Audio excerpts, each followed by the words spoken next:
Apa kabar? Jumpa lagi bersama saya Agus juga Jagus. Kali ini saya akan membahas tentang apakah ground bisa difungsikan sebagai netral. Nah, di sini saya akan praktekkan langsung biar teman-teman bisa lihat sendiri. Oke, di situ saya siapkan 4 lampu sondre, masing-masing lampu sondre 250 watt. Di situ ada jam dinding. Terus di sini ada heater. Ini saya fungsikan sebagai beban pengetesan ini ya. Oke, terus di sini saya siapkan ini powernya. Yang coklat ini kabel pas, ada kabel powernya. Terus yang biru ini netralnya. Di sini saya kosongin, nggak saya connect. Yang kuning hijau ini adalah groundnya. Ini saya connect, saya fungsikan sebagai netral ya. Yang ini pasnya ikut sini. Oke, di sini terhubung ke sini ya, kedua kabel ini yang hitam ke sini. Saya paralel ke 4 lampu sonde.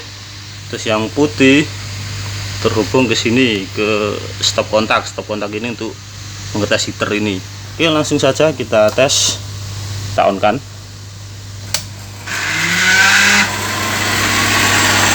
Oke, sini heater juga nyala, ini sudah nyala semua.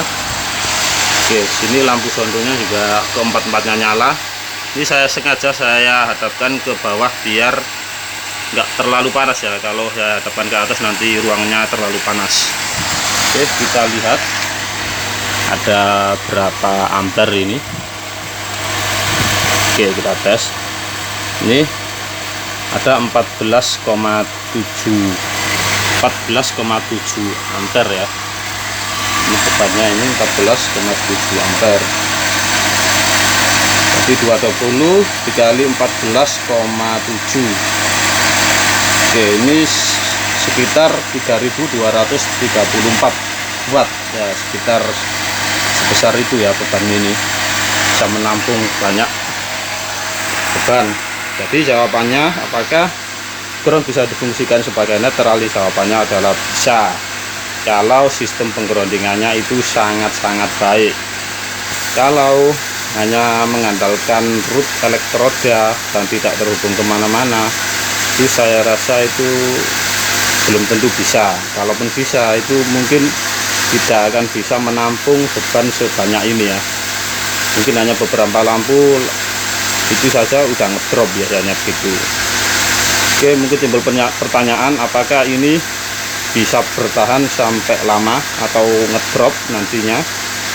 Nah, kita tes saja, nanti kita tes biar teman-teman bisa lihat sendiri mampu sampai sampai berapa menit ya. Ini kita tes saja sambil mengetes ini kita lihat sistem penggroundingannya ini seperti apa dan terhubung kemana aja. Ini biar kita bisa tahu kok bisa sampai bisa menampung beban 14,7 ampere ini ya. Nah, kok bisa menampung sebanyak ini. Oke, sambil kita tes sampai berapa lama, apakah nanti ngedrop apa enggak. Nah, kita tes saja. Oke, langsung kita lihat sistem penggroundingannya itu seperti apa dan terhubung kemana aja. Situ ada jam dinding, kita bisa tahu bisa kuat sampai berapa lama ini. Jadi ground yang saya fungsikan sebagai netral tadi itu berasal dari panel ini ya. Jadi langsung saja kita lihat sistem penggroundingannya itu seperti apa, terhubung kemana aja, itu kita urut aja biar kita bisa tahu. Oke, di situ terlihat itu ada plat tembaga. Nah, dan plat tembaga tersebut itu dibaut, langsung bautnya nyentuh ke bodi panel ini ya. Nah, ini adalah groundnya. Dan di situ terdapat 2 kabel, yang satu warna kuning hijau, yang satu warna hitam. Yang kabel warna kuning hijau itu ditarik ke yang saya buat tes tadi ya, yang saya buat tes, yang saya fungsikan sebagai netral tadi, ditarik ke situ. Terus yang kabel warna hitam ini ditarik ke tanah, dan sebelum ke tanah itu dia dikonek ke semacam root ya, root semacam tampuran tembaga yang panjangnya 1,5 atau 2 meter. Itu ditancapkan full ke tanah dan ujung atasnya itu dikonek sama kabel hitam ini Terus kabel hitam ini ditarik ke sini, dikonek di plat tembaga ini, panel ini difungsikan sebagai ground atau grounding. Oke, langsung saja kita urut biar kita bisa tahu terhubung kemana aja ini sistem penggroundingannya. Oke, dan dan panel ini itu dilas ya, dilas ke plat ini. Akhirnya panel ini terhubung ke plat ini, dan plat besi itu adalah plat besi kontainer. Jadi akhirnya panelnya terhubung ke kontainer, plat besi kontainer, dan di atas kontainer ini itu ada atap ya, dan di atap itu ada banyak besi kanal. Nah, besi kanal tersebut itu dilas dari kontainer 1 ke kontainer 2. Nah, dilas di situ, dari situ terus dilas ke kontainer 2. Akhirnya kontainer 1 dan kontainer 2 ini itu terhubung atau nyambung. Nah, terhubung sampai ke situ ya. Terus kita urut lagi, terhubung kemana lagi ini sistem penggroundingannya. Oke, kita urut. Nah, di belakang itu ada pagar ya, dan pagarnya itu nancep ke tanah semua dan lumayan dalam nancepnya. Oke, saya kasih lihat. Nah, di belakang ini kontainer yang 2 ini itu dilas sama plat besi kecil ini ya, dilas dari kontainer 2 ke pagar. Nah, dilas di sini, akhirnya terhubung ke pagar. Dari kontainer 1 dilas tadi sama kanal ke kontainer 2, akhirnya nyambung. Terus kontainer 2 dilas sama plat besi kecil ini ke pagar, akhirnya nyambung ke pagar. Nah, ini pagarnya nancep ke tanah semua ini. Nah, seperti ini ya, ini atasnya. Nah, akhirnya terhubung ke semua pagar.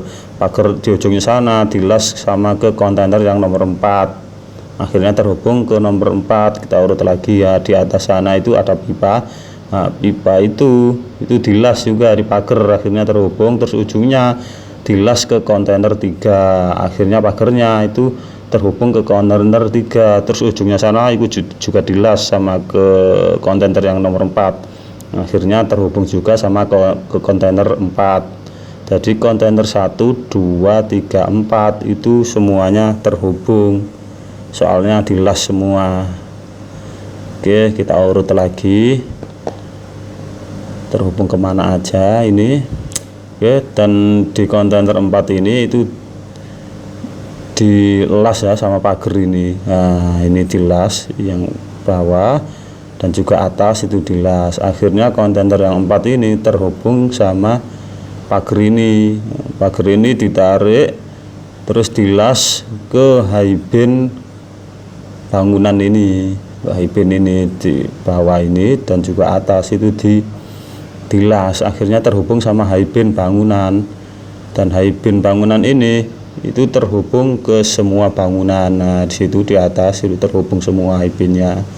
Oh, ini ada sekitar 4 barak, jadi lumayan besar ya bangunannya.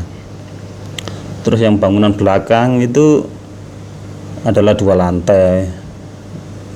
Nah, seperti ini terhubung semua high-binnya, isi high-binnya ini. Nah, ini adalah high-bin.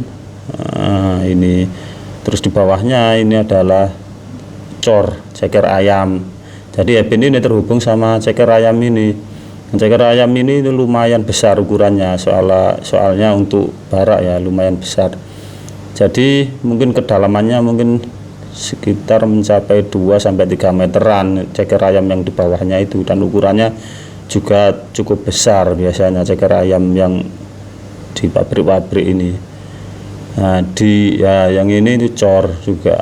Nah, ini cor, di bawahnya juga ada ceker ayam. Nah, ini lantai 2. Biasanya lantai 2 ya biasanya lebih dikuati pondasinya, ceker ayamnya biasa lebih dikuati, lebih dalam. Terus di bawah ceker ayam ini itu biasanya itu dipasangi paku bumi, terhubung sama paku bumi. Kalau enggak paku bumi biasanya itu pakai tros pengganti dari paku bumi. Nah, jadi lumayan dalam sekali ya terhubungnya sistem penggroundingan ini. Kemungkinan kedalamannya itu bisa nyentuh sampai ke apa itu, ke sumber mata air di bawahnya. Jadi ya sistem penggroundingannya ya bisa dikatakan ini sangat baik sekali, soalnya ya terhubung ke semuanya tadi. Dan saya mengetes ground yang saya fungsikan sebagai netral ini itu di kontainer nomor 3, di dalam kontainer nomor 3 ini ya, di sini, di dalam sini. Oke, saya ke dalam, ini saya kasih lihat. Saya mengetesnya itu di sini. Di situ terdapat 4 sonde ya, ini yang dari panel tadi itu ditarik ke sini ya. Nah, ini terlihat yang kabel warna kuning hijau tadi itu ditarik ke sini. Ini adalah groundnya yang saya fungsikan sebagai netral. Terus itu yang biru adalah netralnya, terus yang kuning itu pasnya. Terus saya tarik kabel lagi ke atas, itu saya tarik ke sini. Nah, ini yang saya buat tes. Nah, itu yang coklat itu pas masuk ke MCB, yang netral itu biru, yang kuning hijau ground. Terus di bawahnya dikonek sama kabel biru, itu saya tes sebagai, saya fungsikan sebagai netral. Terus coklatnya nyambung ke coklat juga. Dan ini kalau di on kan MCB nya itu masuk ke 4 lampu sonde ini saya buat tes. Jadi kurang lebih itu sistem penggroundingannya itu seperti itu ya, terhubung ke semua bangunan. Oke, kurang lebih seperti itu.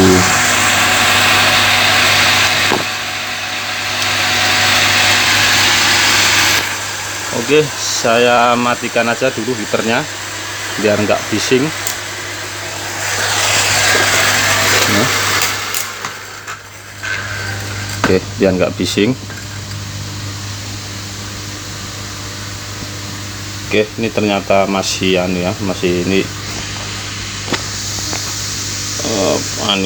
kameranya aja yang kedip-kedip, yang lampunya bukan lampunya itu tadi ya. Jadi benar-benar nggak ngedrop sama sekali. Saya matikan aja ini.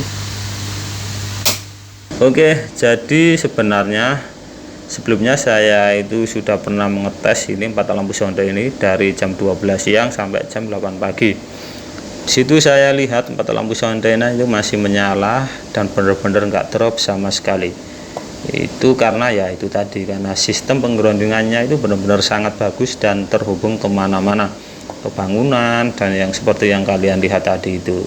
Kalau kita hanya mengandalkan root elektroda saja ya, dan root elektroda tersebut nggak terhubung kemana-mana, itu mau kita pakai bentuk sistem pentanahan yang model single ground root, paralel ground root, atau max ground root, itu saya rasa belum tentu bisa ya.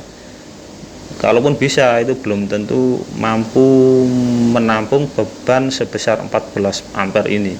Saya rasa bisa cuma nggak mampu menampung beban sebesar 14 ampere ini. Paling bisa mengoperasikan alat-alat listrik itu beberapa saja, mungkin hanya 3 lampu itu sudah drop ya.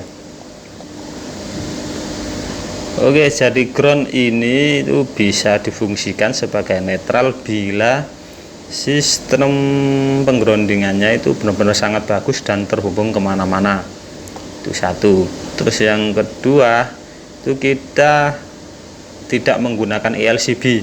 Kalau kita menggunakan ELCB ya sudah pasti trip ELCB-nya, nggak bisa. Nah, yang ketiga, kita tidak menggunakan KWH prabayar. Kalau kita menggunakan KWH prabayar, itu akan muncul tulisan periksa. Bisa sih kalau kita mau mencopot kabel ground yang dari elektroda ke terminal KWH prabayar, itu nanti tulisan periksanya akan hilang. Terus ini juga ada minusnya ya. Ada minusnya itu instalasi listrik kita itu tidak sesuai standar PLN, di mana standar PLN itu ada pas, terus netral, itu ground. Nah, itu pasti ada tiga-tiganya itu, karena ketiganya itu mempunyai fungsi yang berbeda-beda, di mana kabel pas itu sebagai mengirim power ya ke beban. Terus yang kabel netral ini itu membawa arus kembali ke sumbernya ya. Terus yang ground ini difungsikan sebagai pengaman bila terjadi kebocoran pada bodi itu dilarikan, dibuang ke tanah. Jadi kalau kita menggunakan hanya ground sebagai netral, kita tidak punya netral yang sebenarnya. Jadi tidak memiliki kabel netral yang benar-benar langsung membawa arus kembali ke sumbernya. Itu jadi instalasi listrik kita itu tidak sesuai standar PLN. Terus minus yang kedua itu kalau sistem penggroundingannya itu tidak sangat-sangat bagus, itu tegangannya itu tidak stabil ya, tidak stabil.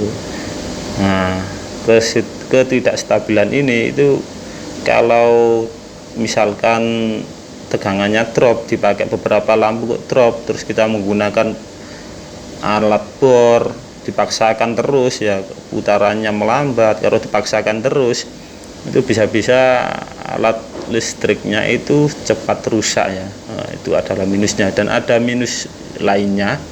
Oke, saya rasa cukup sampai di sini dulu. Bila ada yang kurang dimengerti silahkan tanyakan di kolom komentar, nanti akan saya jawab sebisa saya. Oke, itu saja dari saya. Terima kasih, semoga bermanfaat dan sampai jumpa.